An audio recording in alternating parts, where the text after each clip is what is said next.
หลังจากที่เรากลับมาจากรายงานตัวเราก็นึกอยากสิแตกข้าวทุกคนดีแต่ว่าเรามีแกงหน่อไม้อยู่หลายมื้อพุ่นแหละมาเด้อทุกคนมากินแกงหน่อไม้นำกันแล้วก็ได้ผักบุ้งมากำหนึ่งทุกคนผักบุ้งงามจิ้มแจ่วข่อยสิมากินกับแกงหน่อไม้มันเข้ากันได้พี่น้องเอ้ยคือก้อยซีนสิเพียเราจิ้มแจ่วเอ้ยมาเด้อพี่น้องกินนำกันเด้อแกงหน่อไม้ก็จำบ่ได้ว่าซื้อแต่มื้อใดเนาะเอาแช่ฟรีซไว้เด้อทุกคนมื้อนี้ก็เลยได้ผักได้หญ้าก็เลยเอามากินกับจิ้มแจ่ว ปลาจะภาพคือกินบ่ต่างอิหยังจากควายเนาะชุมเจ้าเนาะมาเด้อแกงหน่อไม้ก็เป็นเมนูโปรดหรือว่าเมนูที่กินบ่เบื่อทุกคนอันนี้ก็กินไปนำคุยโทรศัพท์กับหมู่ไปนำชุมเจ้าแล้วหมู่ก็ตื่นเสียงข่อยหยำอันอีหยังก็หยำผักหยำผักบุ้งแล้วก็พากันเว้าหยอกเว้าหัวกันก็จักสิสมัครแกงหน่อไม้ตุยตอนใดก็บ่ฮู้เนาะ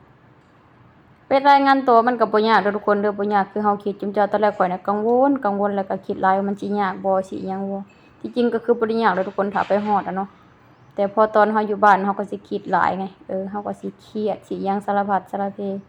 พอไปเขาก็แนะนำเฮาเฮ็ดตามที่เขาแนะนำก็คือบ่ได้ยากได้ซาเลยจุมเจ้า